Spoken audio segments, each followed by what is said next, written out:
Over the years, I've often been asked, what's the best way of teaching story elements? After much trial and error, I've discovered that fairy tales are the most fun way to teach this to my third grade students. This presentation is an overview of how to use fairy tales to teach the basic story elements to your most advanced third grade students. The first component when using fairy tales is to teach fairy tale attributes. There are 10 main fairy tale attributes, just as there are certain attributes to a mystery, fantasy, or work of realistic fiction. Those attributes tell you exactly what the story is about. The 10 main fairy tale attributes are that it starts with once upon a time, takes place in a faraway land, has groups of 3 or 7, contains good versus evil, has a problem the main character has to overcome, deals with magic, contains royalty, good wins in the end, a happy ending in the end, and there's a lesson to be learned. The next item to teach students when learning fairy tales is the setting. Although most fairy tales are set in a faraway land, the exact location can differ quite drastically. The when and where can have a huge impact on the story, such as the cottage in the woods and Goldilocks and the 3 bears. After teaching about the setting of a story, the next logical step is to teach sequencing. Time and transitions are 2 major standards in 3rd grade, and sequencing goes right along with that. This is where you teach what happens step by step from once upon a time to happily ever after. In every fairy tale, there is a lesson to be learned, or a theme. In Jack and the Beanstalk, it is to listen to your mother and make good choices. The idea or theme can be transferred to other genres as well, such as realistic fiction and fantasy.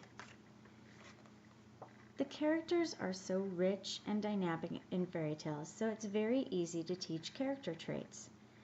Outside or physical character traits are the most obvious to teach first. An example would be the brown, shaggy fur, sharp pointy teeth, and big protruding snout of the wolf in Little Red Riding Hood. After going through physical traits, the next step would be to teach inside character traits, otherwise known as personality traits. This is where you can get into those juicy adjectives that we talk about so much. An example would be Goldilocks being rude, frivolous, and irresponsible for breaking into the 3 bears' house and rifling through their things.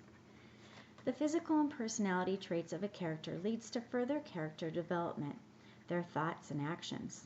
Obviously, their actions would be easy to identify. The thoughts can be taught alongside inferencing skills. Teach students to use their schema and the actions of the character to help develop an idea for what their thoughts are or might be. Fairy tales are known for their complex problems, which are usually larger than life. As stated earlier, one of the main attributes of fairy tales is that the main character has a problem to overcome. An example of this is the 3 little pigs trying to outsmart the wolf, or Jack trying to outrun the giant. With every problem, there comes a solution. Now in fairy tales, the solution is often a good one. Remember happily ever after? Teaching students the way characters go about resolving the problem to find the solution is the most important part. Sometimes it isn't the main character who solves the problem. Oftentimes in fairy tales, it is the prince. Making predictions is an easy lesson to follow problem and solution. Students must use what they know about the story to predict what will happen next. They are almost like fortune tellers with their crystal balls, ready to decide on the future.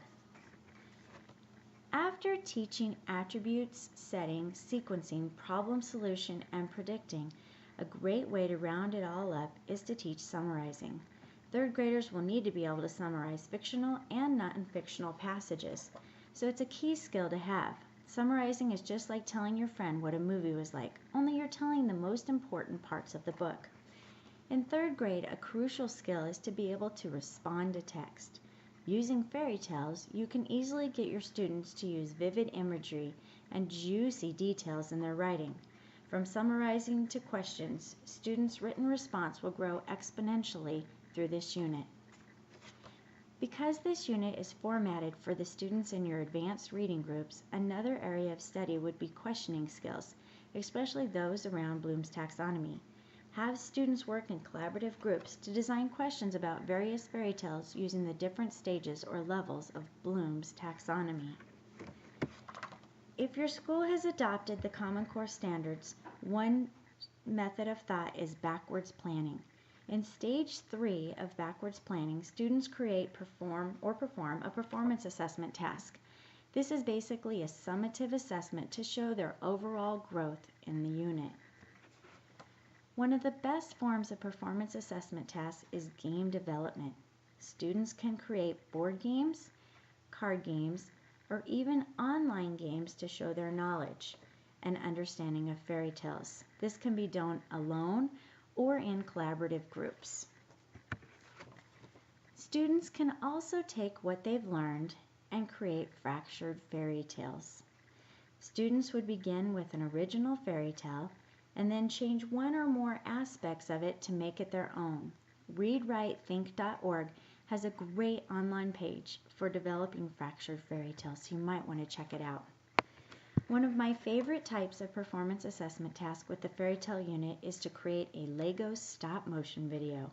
Using Lego fairy tale figures and a decent video camera, it can be done in one class period.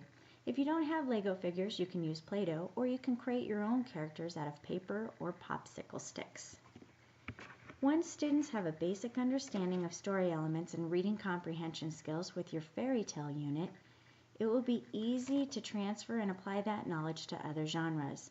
I hope you have learned how easy and fun using fairy tales can be. Now go forth and teach happily ever after.